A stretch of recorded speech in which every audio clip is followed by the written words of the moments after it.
here's where we get into this is the coolest thing ever.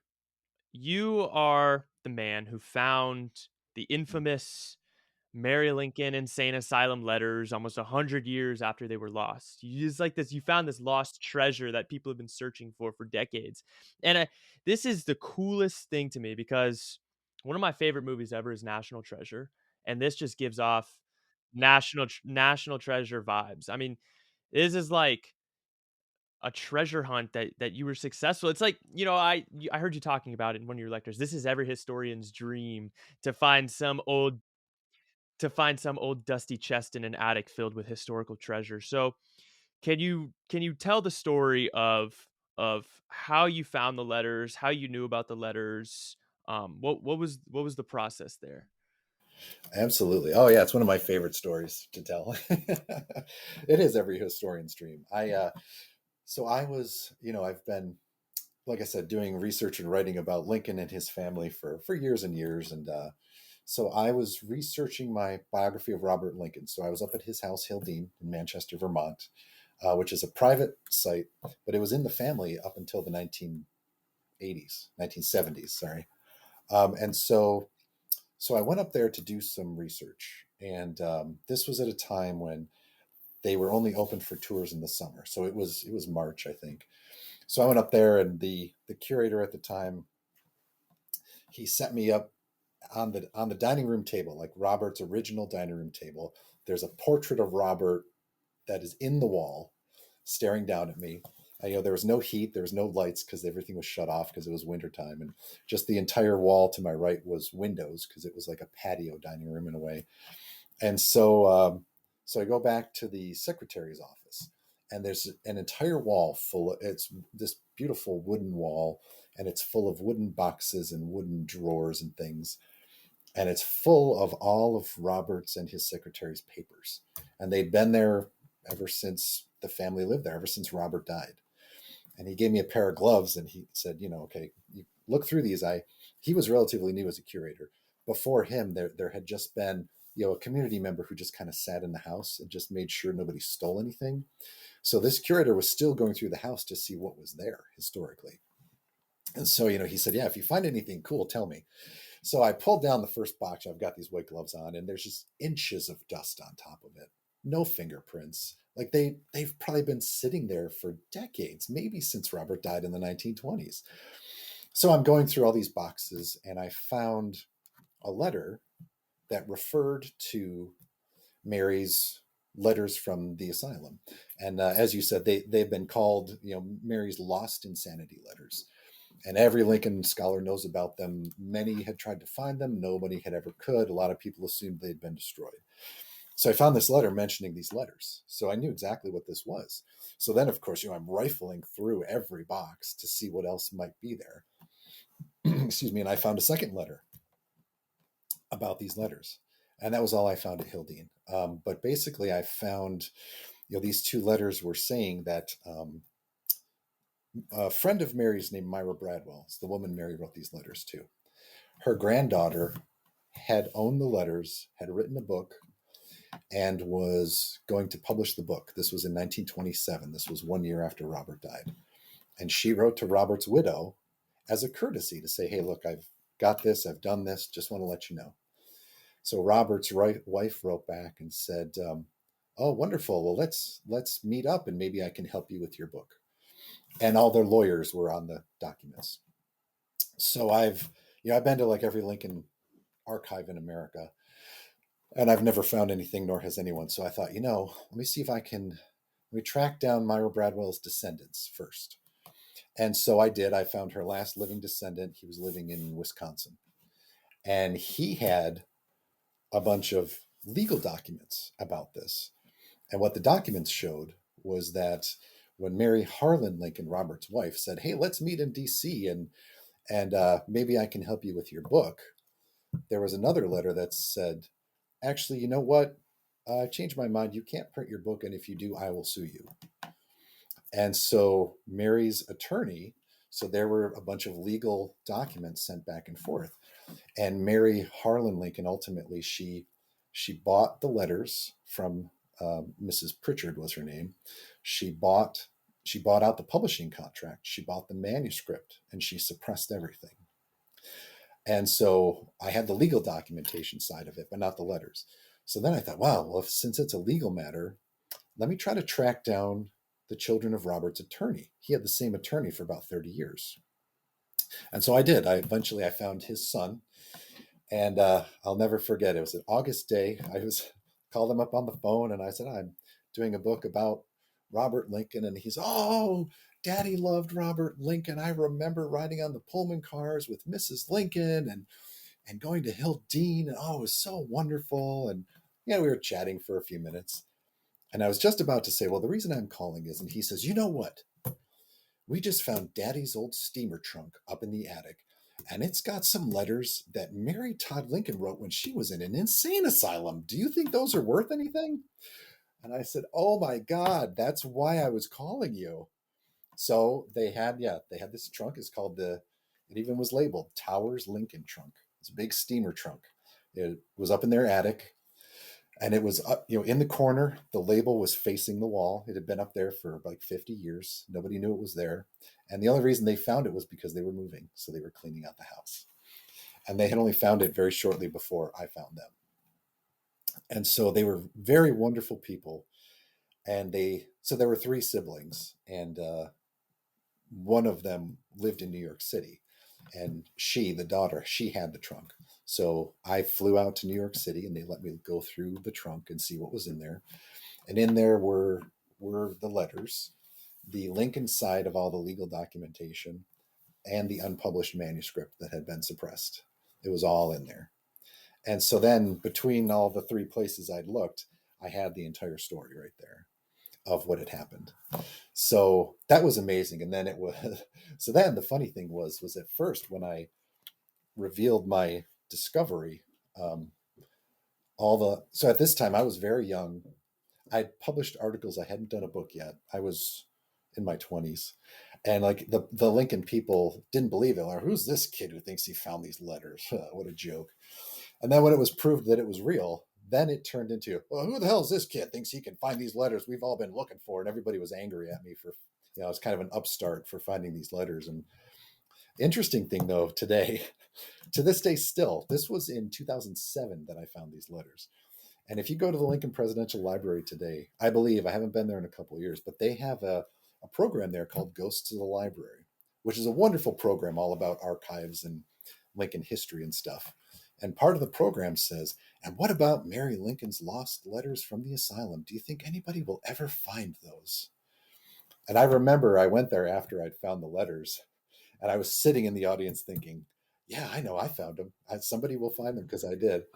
But my discovery was it was actually AP picked it up as a news story. It was published in a magazine, but they never changed the exhibit, and a lot of people, they didn't like it or believe it at first for whatever reason. But yeah, it was such a great day. And then my book, I still think that's probably my favorite book that I've written, my first one, The Madness of Mary Lincoln. So it's all about Mary's mental health from childhood to death. And then the last chapter is the full story of how I found the letters. And then there's an appendix printing all the letters. And so it was pretty great.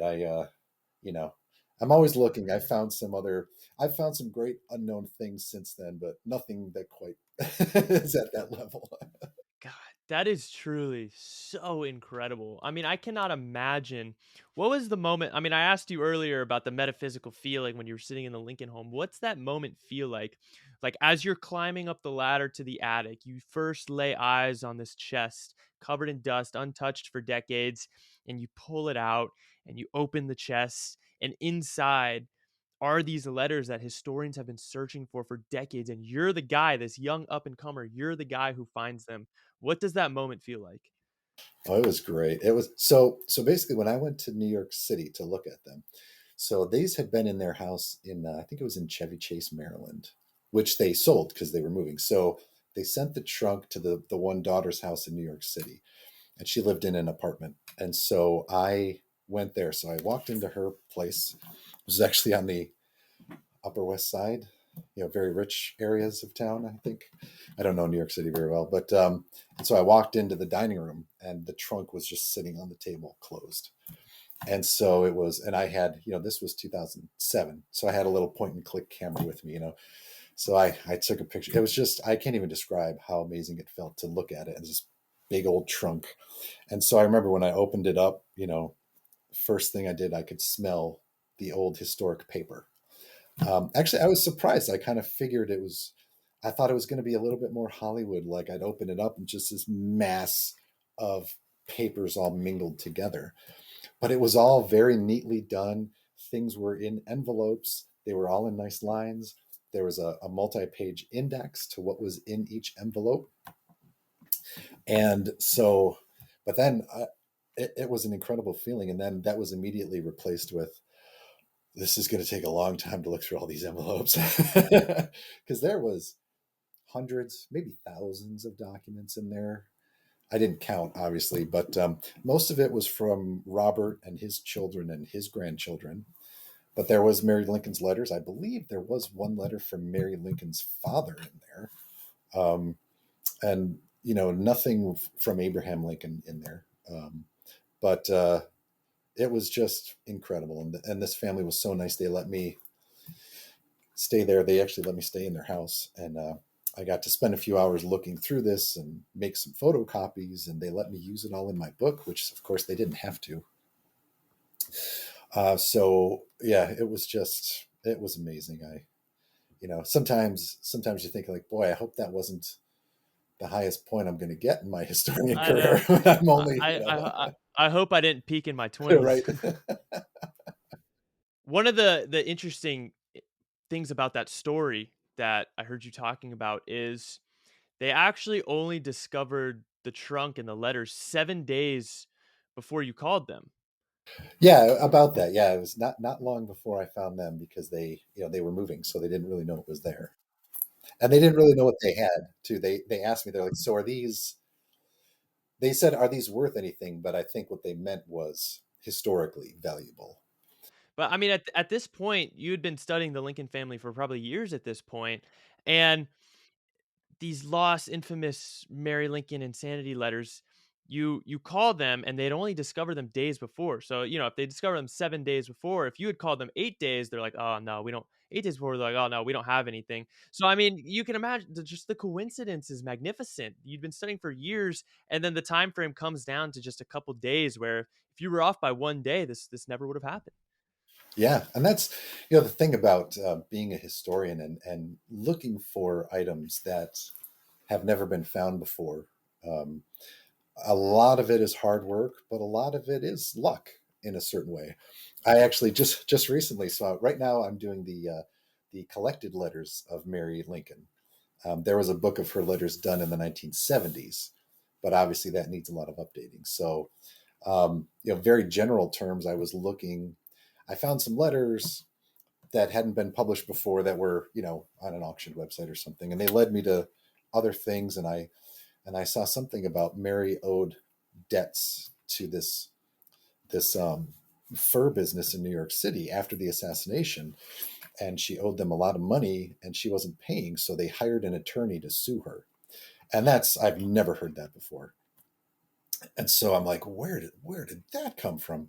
And so that was on Wikipedia. And I'm like, anybody who does history or journalism or anything, you never trust Wikipedia because anybody can put anything on there they want. And so I spent days trying to verify these things. I couldn't get anywhere. So finally, I emailed the Wikipedia guy who posted it, and it was real. And he had all these original letters in his possession. That was, again, part of that was hard work. Part of that was luck that I even found it on Wikipedia. Part of it was, even trying to contact him. So yeah, you never know. It's amazing to me that there's so much history that is still unknown and undiscovered that's out there, despite how much we think we might. Especially Lincoln. Lincoln's the most written about American in world history, and yet there are still some unknown things to learn. Uh, not not as much as we'd like, but there are still some unknown things out there. Yeah, it's truly fascinating when you do think about sort of the lost realms of history. I mean, You think back to the burning of the Library of Alexandria and all this history that's been lost throughout history. Like when we look back at history, we do not even understand even close to the full picture of history. I wonder I mean, as history gets more recent, we'll understand more because it's more documented. But looking back at ancient history, we maybe have like 2% of the picture. Absolutely. It's oh yeah, the the burning of Alexandria. That's one of the things that just makes my heart sink every time I think of it. Think of all the knowledge that was lost there. Yeah. And same thing with the Egyptians. I mean, we don't know how they built the pyramids. There's a lot of theories that I find very fascinating that they were actually more technologically advanced than we are today. It was just in a different way that we don't understand. You know what I mean? Like the way they built the pyramids was probably super technologically advanced, but it was just in a different way because we understand technology as computers and chips and AI and stuff like that today, but they had different technology. Exactly. Yeah, it's interesting as I'm going through, working on my various history things. It's amazing how many times you find things where um, people will admit, I burned my family letters, or he burned these, or right before he died, he made his wife promise that she would burn all of his letters. And so there's so much, like you said, that we don't know. And one thing that always strikes me as very depressing is I read somewhere in some book that the last president to actually handwrite anything of consequence was Ronald Reagan. And H.W. Bush, he wrote a lot of notes on sticky notes. But then after him, Clinton, and going forward, it's all email. And think about when you write an email, you don't sit down. When you handwrite a letter, you think about things, and you're considering it, and you write a lot of words. When you dash off an email, you're not really thinking. So what I always think of as a someone who loves presidential history, is like, think about, or just U.S. history, how much knowledge we're losing because of digitization and emails. Like, we're not going to get into the thought processes really of presidents, just to go to the top of the ladder, or anybody really. I mean, think about, I'm fascinated by Reagan as well. You said you were. And one thing I've learned from reading, it always takes, that everybody says, like, yeah, at least 20 years after a president dies before his presidency starts to be understood objectively.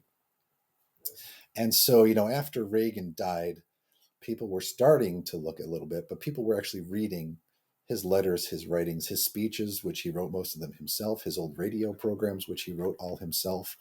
And even his worst enemies realized he was a smart guy, and he understood politics, and he understood messaging, and he was a good man too. And these are things you only understand if you read what he wrote. you know like, Bill Clinton, say what you want about him, but we're never going to understand him the way we do Reagan because of emails he wrote.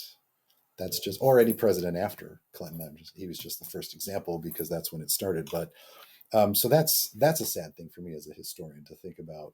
That's one reason I like earlier, 19th century, maybe early 20th century history, because there is still documentation out there to find. And not only do we not really get a glimpse into the thought process, but a lot of this stuff will just get lost into cyberspace and never seen again. The thing about letters is we have the physical papers to be preserved and kept. Exactly. Yep. Yeah. How easy. I mean, I know it's easy enough to burn or shred a letter, but it seems to me, it seems like it's a lot easier to just hit delete and something's gone.